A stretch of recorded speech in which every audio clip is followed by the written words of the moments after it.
Hi friends, welcome to Telangana ma'am channel.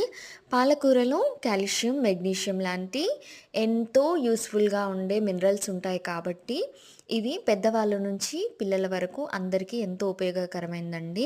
ముఖ్యంగా ఎదిగే పిల్లల్లో ఇది చాలా పుష్టిని కలిగిస్తుంది కాబట్టి అందుకని ఎదిగే పిల్లలకి రెగ్యులర్గా పాలకూర పెట్టడం వల్ల వాళ్ళకు డైజెషన్ ప్రాపర్గా ఉండడంతో పాటుగా వాళ్ళ గట్ హెల్త్ అనేది ఇంకా మంచిగా ఉంటుందన్నమాట.